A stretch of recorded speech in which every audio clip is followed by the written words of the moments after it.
My name is Andrea Nicholas Hilsman. I am going to be 83 years old on June 20th. I was born June 20th, 1938 in Fresno, California.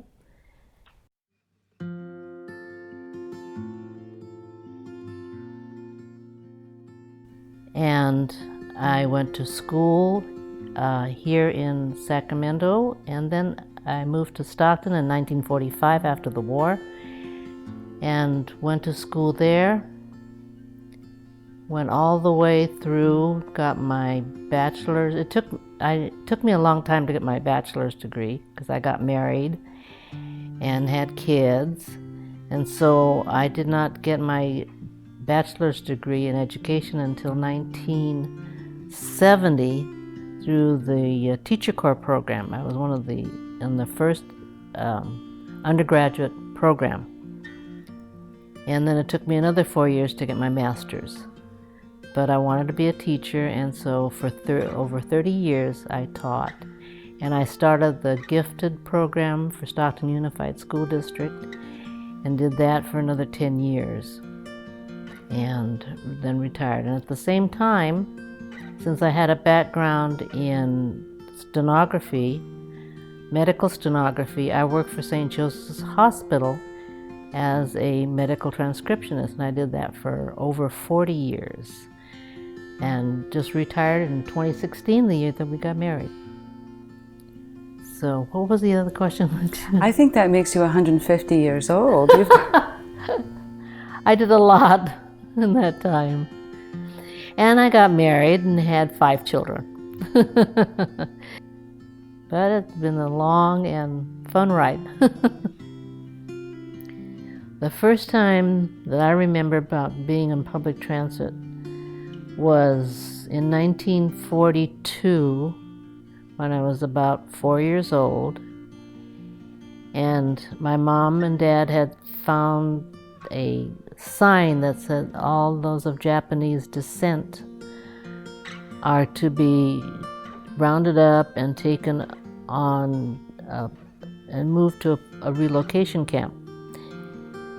And so we were living in a labor camp up in Yolo County, and so they brought I believe it was a Greyhound bus to come and pick us up. And because my dad was Filipino, he could not go with us. And so my mom, my brother who was 2, and I was 4, got on the bus. I remember standing up on that bus behind the driver, holding onto the bar that's right behind his seat.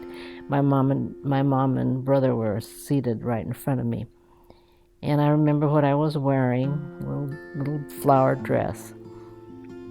And then we got to the railroad station here in Sacramento. And I remember the train that we got on. And it was toward evening time, and they did not provide any food for us. So my dad had to go and rush out to a Chinese restaurant to get us some food to take on the train. And I remember getting on that train and climbing up on the seat. The color of the seats were kind of a tan, beige color, and they were hard.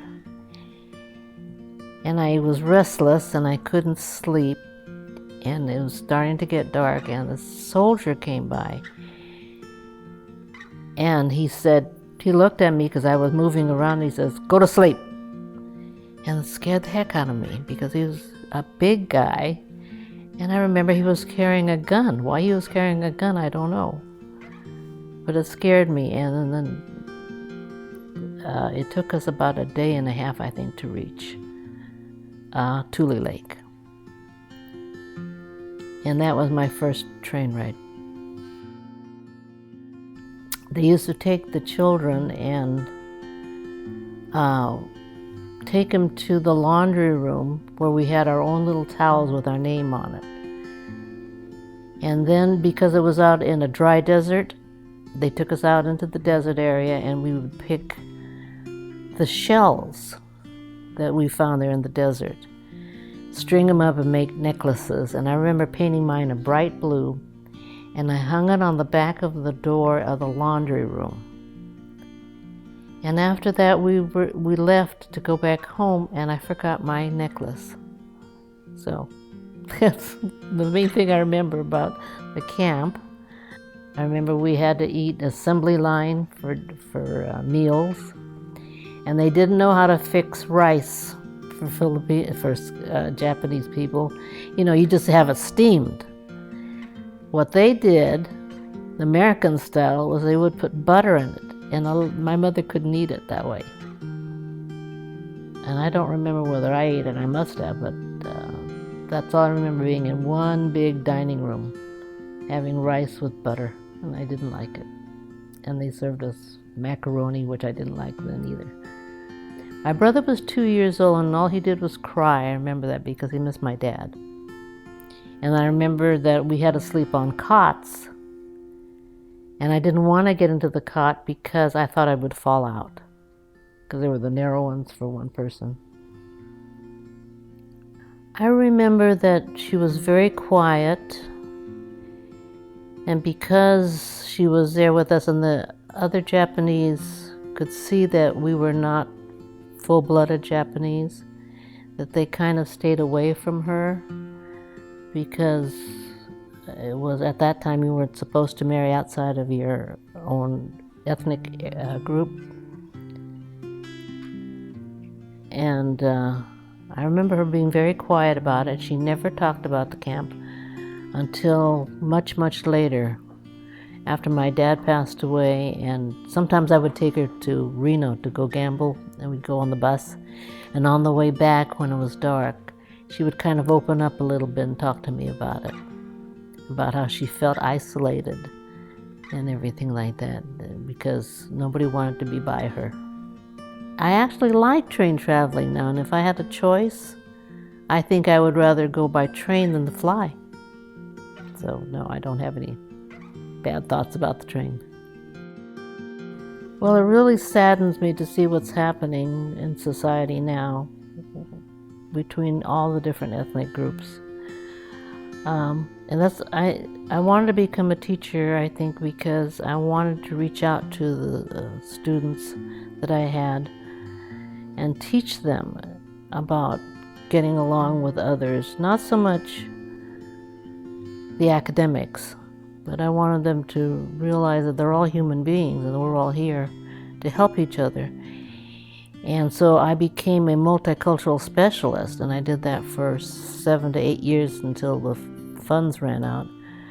And during that time, I taught about the Asians, the Native Americans, the blacks, all the different groups. And I had to learn about all these different groups. So I would go to festivals, and I would go to meetings, and I would meet these people. And I'd be invited into their homes, into the homes of my students. And that really opened my eyes. So I'm really proud of my students.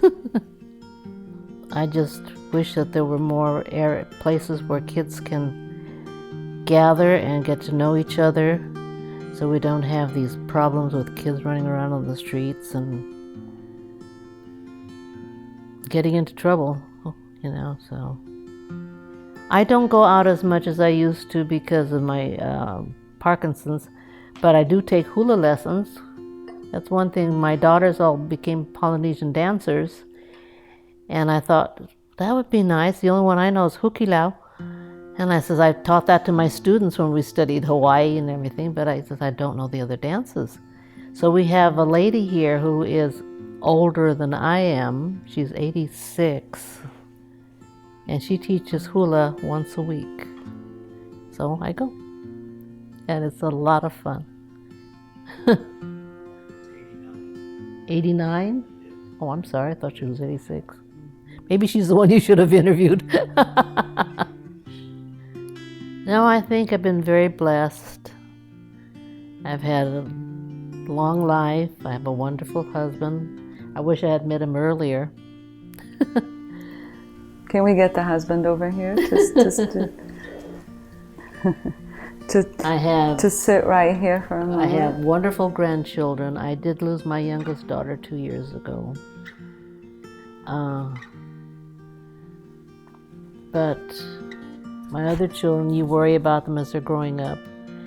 My 57-year-old son just got married on April 30th after he had open heart surgery.